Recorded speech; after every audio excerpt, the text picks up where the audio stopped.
Lokprashna news 24 जनतेच्या आवाजाचं व्यासपीठ। सेनगाव तहसील कार्यालयासमोर पीक विम्याच्या मागणीसाठी शेतकऱ्यांच्या वतीनं रुपया उधळू आंदोलन पुकारून पीक विमा कंपनी आणि कृषी विभागाचा आज दिनांक 10 जून रोजी निषेध नोंदविण्यात आला।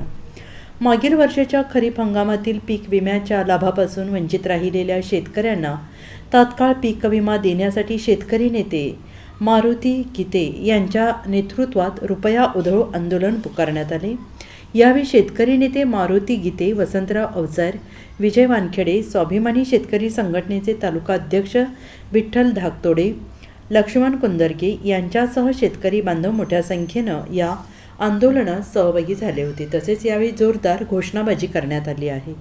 प्रतिनिधी सिकंदर पठाण। पीक विमा मागणीसाठी आज आम्ही जे आंदोलन छेडलेलं आहे, निषेध म्हणून आम्ही रुपया उधळू आंदोलन करून आम्ही आज शासन प्रशासन याला दाखवून दिलेलं आहे की यानं रुपयामध्ये गॅरंटी घेतली होती, मात्र शेतकऱ्याकडे याचं दुर्लक्ष झालं। सरळ इथं खंड पडल्यामुळे अग्रिम ही अनिवार्य होती, मात्र अग्रिमीमधून बी शेतकऱ्याला डावललं आणि पीक विमा भेटला नाही आणि याच्या क्लेम केलेल्या होत्या शेतकऱ्याच्या त्या रिजेक्ट मारल्या। ह्या ताबडतोब हा अन्याय दूर करून शेतकऱ्याच्या खात्याच्या रिजेक्ट मारलेल्या आहेत त्या डबल सक्रिय करून त्या रिजेक्ट मारणाऱ्या त्या शेतकऱ्याच्या खात्यात पैसे जमा करावेत आणि हे 25% अग्रिम जमा करावे, अन्यथा आम्ही याच्या परतावी तीव्र स्वरूपाचं आंदोलन छेडू आणि सरकारला धारेवर धरल्याशिवाय आम्ही आता स्वस्त बसणार नाही। सर्व शेतकरी मिळून आम्ही आंदोलन पुन्हा छेडू आणि पुन्हा न्याय मागू। मी कृषी इथं कार्यालयावर आलेलो तहसील निवेदन देण्यासाठी। ज्या कंपनीनं आम्हाला चॉकलेट देण्याचं काम केलेलं आहे, कुठेतरी शेतकऱ्याच्या नड्डीवर भाय देण्याचं काम या शासनाने केलेलं आहे। या प्रशासनानं या अधिकाऱ्याने उडवण्याचं चित्र करतात आणि कुठेतरी म्हणतात हे 1 रुपया तुम्हाला मोफत विमा काढून देतो, तुमचं जर काही नुकसान झालं तर आम्ही तुम्हाला 30,000 देऊ, 40,000 देऊ। अरे या चॉकलेट सरकारनं 1 रुपया सुद्धा वापर दिलेला नाही।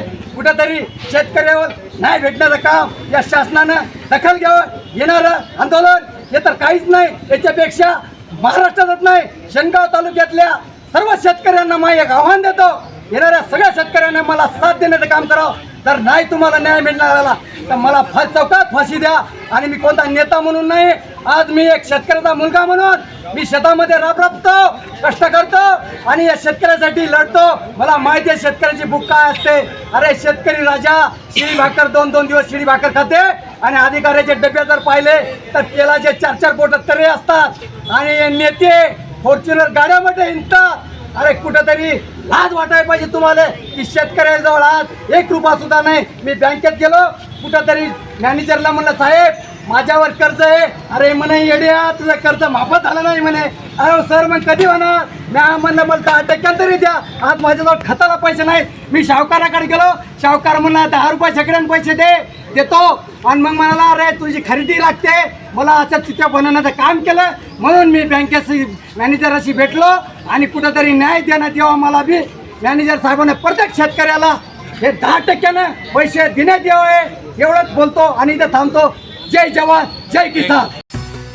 राजकीय, सामाजिक, शैक्षणिक आपल्या भागातील तळागाळातील बातम्या तसेच इतर बातम्यांचे अपडेट घेऊन आम्ही लवकरच आपल्या भेटीला येत आहोत। पाहत रहा हिंगोली लोकप्रश्न न्यूज 24।